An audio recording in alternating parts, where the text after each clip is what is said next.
Saludos para todos y bienvenidos a otra video lección de PrepMir. En esta video lección vamos a tratar las preguntas correspondientes al tema de NEM y SPA. Así que vamos a comenzar. Comencemos con el primer tema de nuestra lección, que son las neoplasias endocrinas múltiples, a menudo objeto de solicitudes de competencia. Las neoplasias endocrinas múltiples, comúnmente conocidas como NEM, son raras y generalmente hereditarias, y como el propio término sugiere, se caracterizan por la afectación múltiple de varias glándulas endocrinas. Los síntomas, como veremos, varían según las glándulas afectadas, y existen diferentes tipos de síndromes de neoplasia endocrina múltiple que actualmente incluyen el MEN1 o NEM1, que es el síndrome de Werner, el NEM2 o sus variantes, NEM2A y NEM2B, y también el NEM2B es conocido como el NEM3, y también el NEM4, que es adquirido más recientemente. La primera forma de NEM está representada por NEM1, cuya transmisión es del tipo autosómico dominante.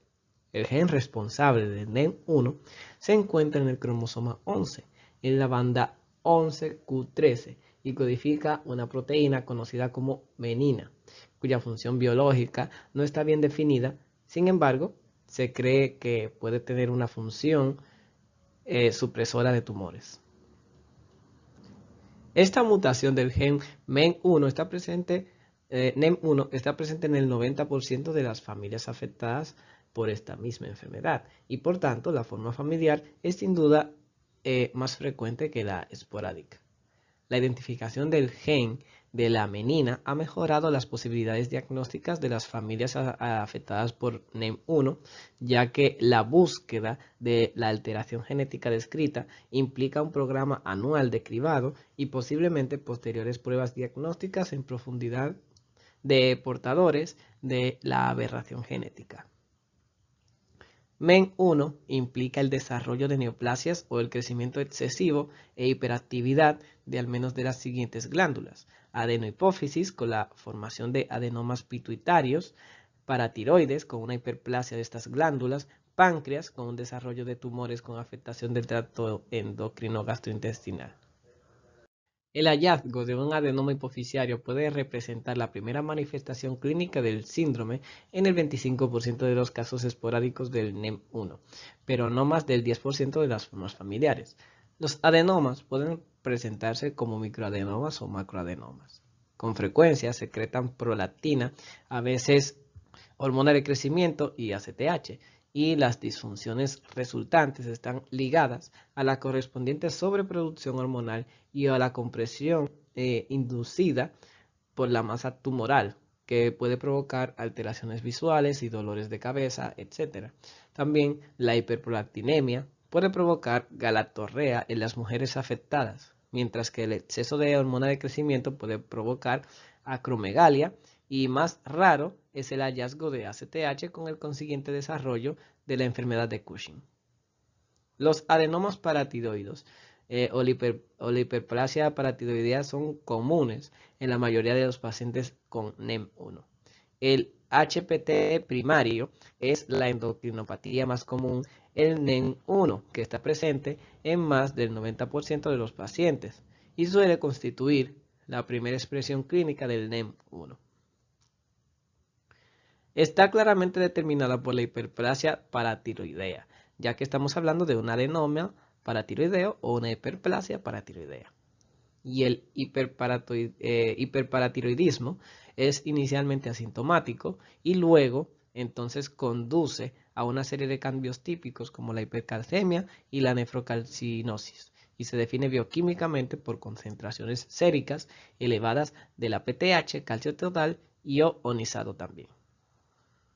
Los tumores de los islotes pancreáticos suelen ser multicéntricos y producen múltiples hormonas. Los tumores enteropancreáticos no secretores se encuentran aproximadamente en un tercio de los pacientes con NEM1. El NEM1 es un síndrome característico porque muchas veces a la tríada típica analizada anteriormente se le suma el hallazgo de lesiones cutáneas y otras neoplasias que completan el cuadro clínico del paciente afectado. Entre las manifestaciones asociadas, recordamos, por ejemplo, el posible hallazgo de lipomas en un 30%, angiofibromas faciales en un 85%, colagenomas en un 70%, tumores adrenocorticoides en un 40% y un feocromocitoma en menos de 1% de los casos. Las pruebas pueden realizarse en casos índice con NEM1 o NEM1 atípico y sus familiares. La probabilidad de mutación del NEM1 es mayor con la edad de los tumores más jóvenes o con la multiplicidad de tumores en varios órganos. Estas estimaciones sugieren que se debe dar mayor importancia al descubrimiento de la mutación NEM1, ya que a menudo puede influir de manera crucial en la decisión sobre la elección del tratamiento. Los protocolos de vigilancia del NEM1 es la detección de neoplasias malignas para portadores de mutación NEM1 definitiva o probable, y esto juega un papel importante en el manejo clínico de esta patología, y la vigilancia debe comenzar temprano en la infancia y durante toda la vida. El análisis de portadores de NEM1 debe usarse principalmente con síndromes informativos para vigilancia, mientras que solo en raras ocasiones debe implicar una intervención importante. La detección periódica del cáncer debe incluir la evaluación de los síntomas y los signos relacionados con las neoplasias malignas de NEM1, y tal vigilancia puede ser difícil y costosa debido a la gran cantidad de pruebas como potencialmente útiles. Y el cribado bioquímico se sugiere sobre la base anual, mientras que la detección que hace uso de investigaciones instrumentales se recomienda de 3 a 5 años. La elección de la terapia más adecuada depende del tipo de malignidad para la que se haya desarrollado el contexto de NEM1. Se opta por el tratamiento farmacológico en casos de hipersecreción hormonal. Por ejemplo, el NEM1, la terapia de primera elección de los gastrinomas, es la terapia farmacológica con potentes bloqueadores de la producción de ácido gástrico. En este sentido, los inhibidores de la bomba de protones o los análogos a la somatostatina son la principal terapia para la hipersecreción de hormonas gastroenteropancreáticas. Incluso para los pequeños adenomas hipofisiarios existen fármacos capaces de reducir la producción de hormonas y limitar el crecimiento neoplásico. Por ejemplo, los agonistas de la dopamina, que es por ejemplo la cabergolina, para los tumores pituitarios productores de prolactina, o análogos de la somatostatina para tumores pituitarios productores de hormona de crecimiento.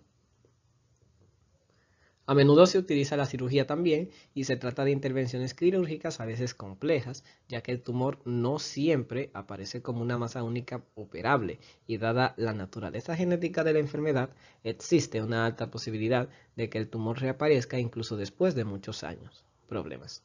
El tratamiento del hiperparatiroidismo es principalmente quirúrgico con paratiroidectomía, y este caso es en el de los adenomas hipofisiarios, que se puede optar por la extirpación quirúrgica del adenoma, y también los tumores enteropancreáticos, que son más difíciles de manejar ya que las lesiones suelen ser pequeñas y múltiples, por lo que la cirugía a menudo no es curativa en estos casos.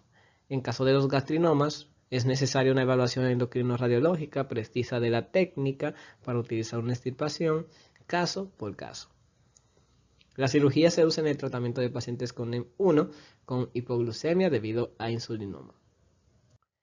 NEM2 involucra principalmente las células C o parafoliculares de la tiroides, el sistema nervioso autónomo gastrointestinal, la porción medular de las glándulas suprarrenales y la paratiroides. Los tres primeros tejidos tienen un origen embrionario común a partir de las crestas neurales, mientras que la paratiroides, aunque se originan en el arco endodérmico branquial, expresan el gen RED durante la embriogénesis, cuya alteración es la responsable de la enfermedad. Estamos en las neoplasias endócrinas múltiples 2.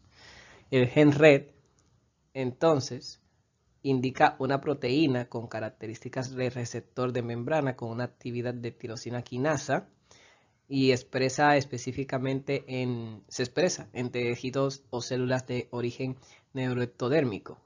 Diferentes alteraciones del gen RET subyacen a diferentes cuadros clínicos, en particular las mutaciones puntuales del tipo activador, que es ganancia de función, y son responsables del MEN2A y 2B o 3. El NEM2A se caracteriza por la presencia de carcinoma medular de tiroides, feocromocitoma, hiperplasia de paratiroides o adenomas que provocan hiperparatiroidismo. La penetrancia de los nombres 2A es completa, con un grado de expresión variable para diversas patologías. En portadores de la mutación del gen RET, la penetración de la médula ósea es del 95 al 100%, mientras que las otras manifestaciones son variables. El MTC ocurre en individuos genéticamente predispuestos dentro de la tercera década de la vida, aunque generalmente se desarrolla en la infancia. El feocromocitoma está presente en el 40-60% de los pacientes con antecedentes familiares del MEN o el NEM tipo 2A. Y el feocromocitoma en NEM 2A comienza con una hiperplasia de la médula suprarrenal y es multicéntrico y bilateral en más del 50% de los casos. Los feocromocitomas son extremadamente raros, o sea, los extraadrenales, y la crisis hipertensiva secundaria al feocromocitoma es un síntoma común típico. Los pacientes con un feocromocitoma pueden informar palpitaciones paroxísticas, inquietud, dolor de cabeza o sudoración, y muchos, sin embargo, pueden ser asintomáticos. Del 10 al 20% de los pacientes experimentan un hiperparatiroidismo con hipercalcemia, nefrolitiasis, nefrocalcinosis o insuficiencia renal.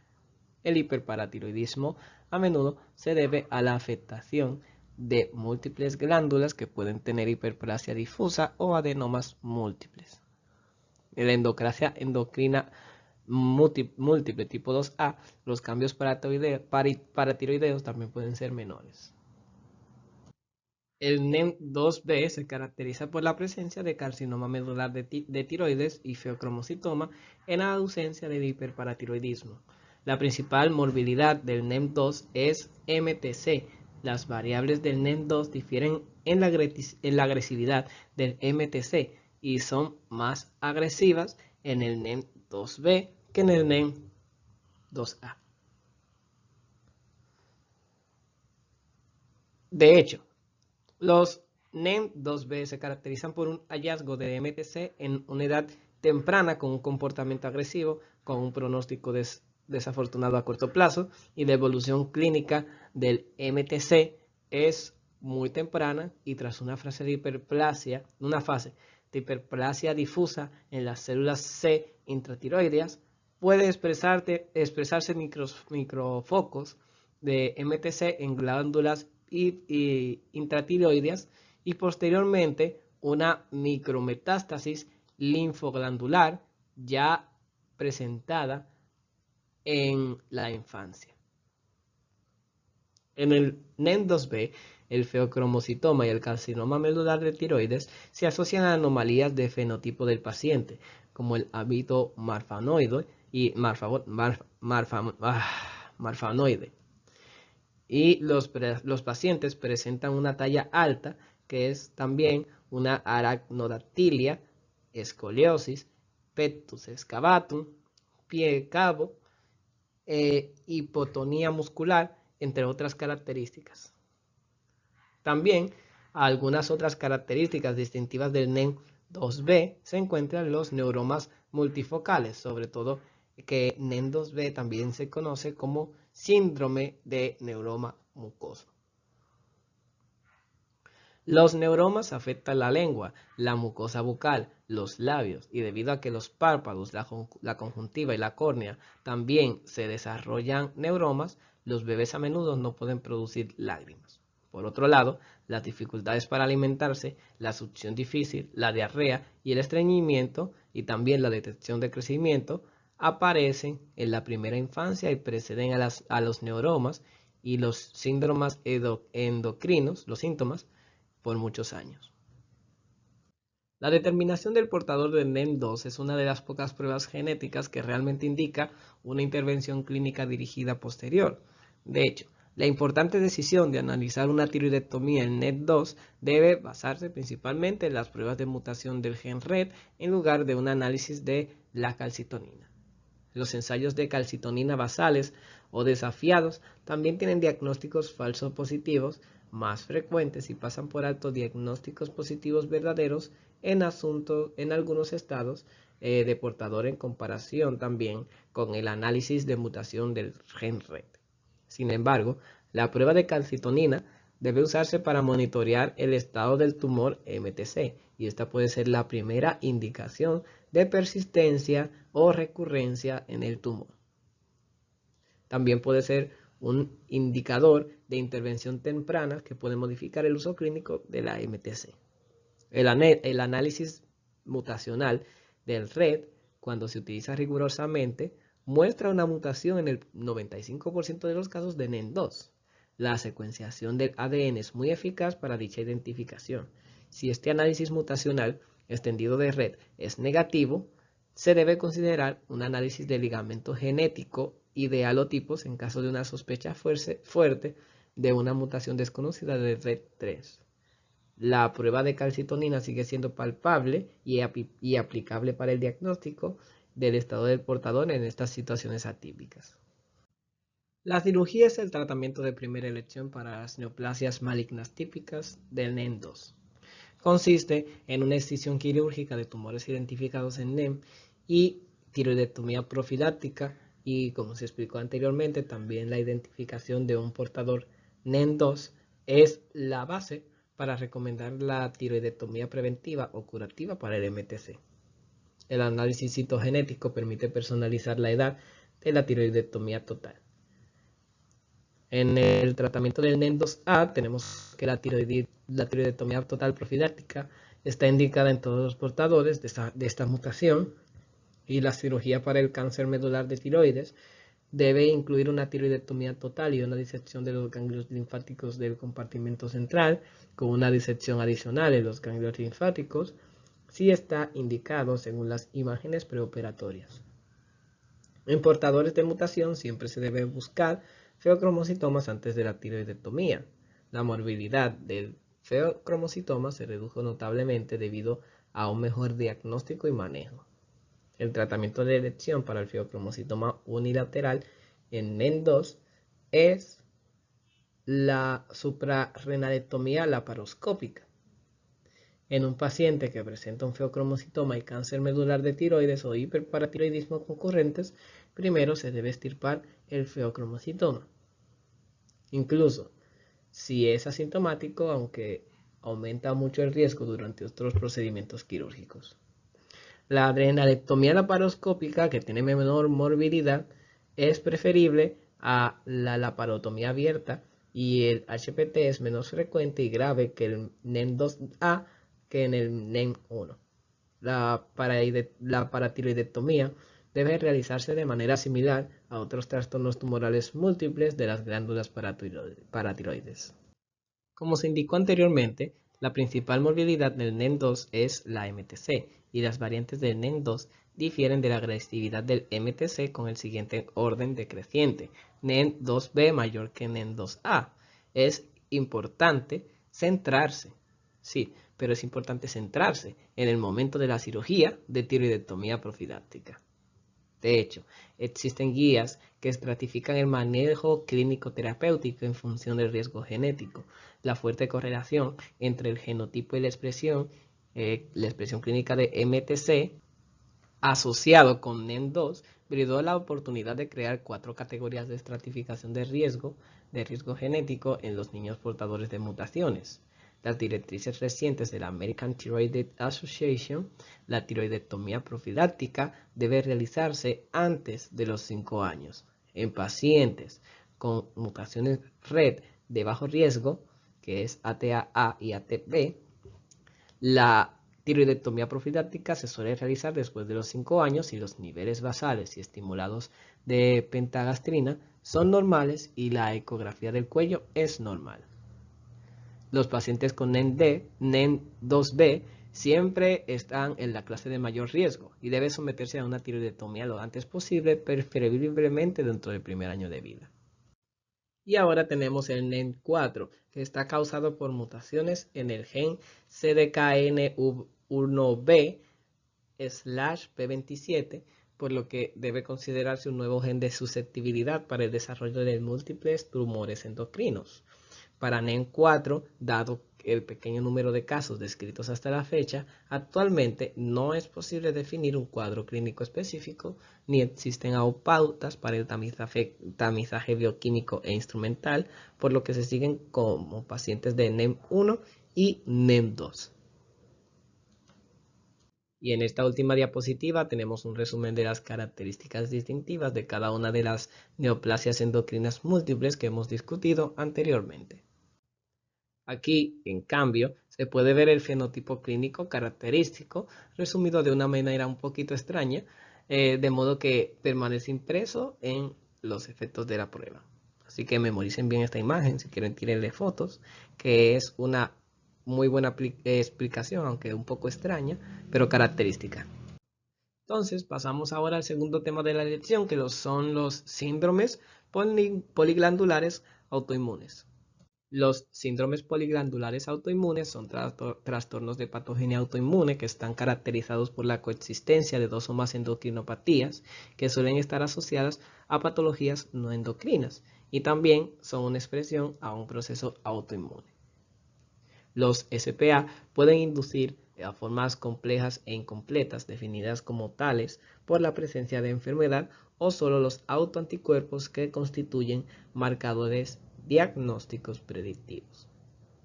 La disfunción endocrina típica de los SPA o SPA puede estar relacionada con una reacción autoinmune en la que el sistema inmunológico indexa erróneamente una respuesta del tipo propio. Estos complejos mecánicos intervienen tantos factores genéticos como ambientales, como infecciones víricas, factores dietéticos o la ingesta de determinados fármacos. Y los síntomas de deficiencia poliglandular se clasifican en 3 tipos. Entonces tenemos la clasificación actual de síndromes poliendocrinos autoinmunes e incluye el tipo 1, que es una candidiasis crónica, un hipoparatiroidismo en el 82% de los casos y de enfermedad de Addison. En el tipo 2 tenemos la enfermedad de Addison, que está siempre presente en este caso, la enfermedad tiroidea autoinmune en el 70% y diabetes mellitus tipo 1. En el número 3 tenemos las enfermedades tiroideas autoinmunes que están asociadas a otras enfermedades y divididas en 4 subgrupos, que es excluyendo a Addison e hipoparatiroidismo. Y tenemos el SPA4, que es una asociación entre dos o más enfermedades autoinmunes o órgano-específicas que no están presentes en las SPA anteriores. En el diagnóstico tenemos que los síndromes de deficiencia poliglandular se sugieren sobre la base de la clínica y se confirma con la medición de las hormonas deficientes. Otras causas de deficiencias endocrinas múltiples incluyen una disfunción hipotálamo-hipofisiaria y una disfunción endocrina concurrente que está debida a otras etiologías. Y los familiares deben ser informados del diagnóstico y examinados si se considera apropiado.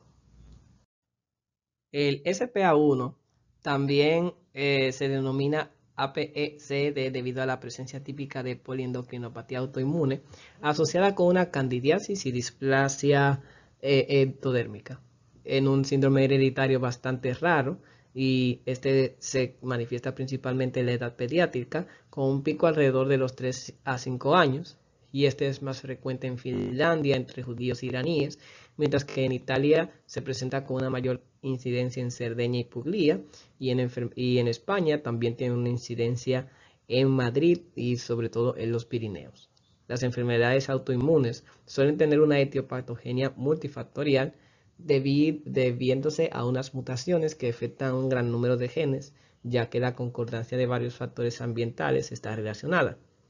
También, esta es una de las pocas patologías que en cambio es causada por mutaciones de un solo gen y se transmite de forma autosómica recesiva y está relacionada con la mutación del gen AIRE, que es un autoimmune regulator. Está situado en el brazo y en el brazo largo del cromosoma 21 en este caso.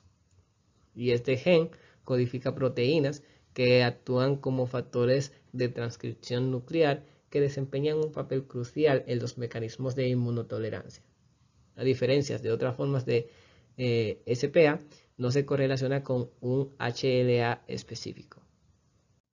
Las principales manifestaciones clínicas que definen la enfermedad son candidiasis mucocutánea y el hipoparatiroidismo. También la enfermedad de Addison, que es menos frecuente en este caso. Y en 1/3 de los pacientes, las tres patologías son concomitantes, mientras que 2/3 de los pacientes tienen solo una de las tres. Generalmente, la candidiasis precede a otras patologías y en el 70% de los casos se presenta antes de los 5 años de edad, en niños bastante susceptibles a la candidiasis. El hipoparatiroidismo ocurre en el 90% de los casos después de los 3 años de edad y precede a la enfermedad de Addison, que ocurre en el 90% después de los 6 años de edad. Junto a las características típicas, existen otras manifestaciones clínicas menores, que en su mayoría son autoinmunes. Y esto ocurre así porque junto a las características típicas que nosotros tenemos, puede ocurrir durante la vida de estos pacientes, incluyendo la diabetes mellitus insulinodependiente, la alopecia areata, el síndrome de malabsorción, anemia perniciosa, insuficiencia gonadal, hepatitis crónica, vitiligo. Algunas ocasiones se asocian con típicas patologías de la edad adulta y en casos raros también se puede observar una tiroiditis autoinmune concomitante. Ya el SPA tipo 2 afecta principalmente al sexo femenino y su primera manifestación aparece en la edad adulta. El pico de incidencia es en los 30 años y se asocia a HLA DR3 y DR4 cuando ocurre la diabetes mellitus tipo 1 y por lo general se manifiesta con lo siguiente, que es la insuficiencia suprarrenal, el hipotiroidismo o hipertiroidismo, diabetes mellitus tipo 1, incluso en la SPA tipo 2, junto con las manifestaciones clínicas mayores, como la enfermedad de Addison, la enfermedad tiroidea autoinmune, la diabetes mellitus tipo 1, y estas pueden presentarse en enfermedades endocrinológicas y no endocrinológicas menores, como la gastritis atrófica crónica, anemia perniciosa, menopausia precoz, vitiligo, miastenia gravis, hipófisis, problemas de hipófisis, enfermedad de la hipófisis, enfermedad celíaca o púrpura trombocitopénica idiopática. La SPA tipo 3 es una insuficiencia glandular que suele presentarse en adultos, particularmente en mujeres, y se asocia con algunos genotipos HLA y tiene una herencia poligénica. Se encuentra frecuentemente en varios miembros de una misma familia. El SPA3 se caracteriza por una asociación de la enfermedad tiroidea autoinmune y siempre está presente con otras enfermedades autoinmunes. Aunque el tipo 3 puede parecer muy similar al tipo 2, las glándulas suprarrenales no están involucradas. Y a lo largo de los años se ha visto una enfermedad de la tiroides y esta puede estar asociada con enfermedades autoinmunes específicas de órganos y no órganos. Y la asociación más común es entre tiroiditis autoinmune y gastritis crónica con una anemia perniciosa. El síndrome poliendocrino autoinmune tipo 4 incluye todas las asociaciones clínicas no incluidas en los grupos anteriores. Una de las combinaciones más frecuentes es las de diabetes mellitus tipo 1 y enfermedad celíaca, pero existen muchas otras. La diferente expresión de estas enfermedades autoinmunes requiere diferentes estrategias terapéuticas que tengan en cuenta la posible remisión espontánea durante la historia natural de la enfermedad. Por esta razón, sería deseable un seguimiento cuidadoso en pacientes que incluso si los síntomas clínicos típicos están con presencia de anticuerpos. En la fase clínica tenemos que la candidiasis mucocutánea, tenemos un tratamiento con calcio y vitamina D en el hipoparatiroidismo, y la terapia de reemplazo de déficit hormonales clínicamente manifestados. En la fase subclínica, tenemos una terapia hormonal, glucocorticoides u otros fármacos que son antiinflamatorios o inmunosupresores, cuya eficacia a largo plazo aún no se ha validado. Y aquí entonces les presentamos un resumen de las características típicas de SPA. Y muchísimas gracias por su atención. Les recordamos que ustedes pueden ver este y otros videos de PrepMir Tube en la página de inicio de PrepMir que les vamos a poner a continuación. Así que hasta la próxima.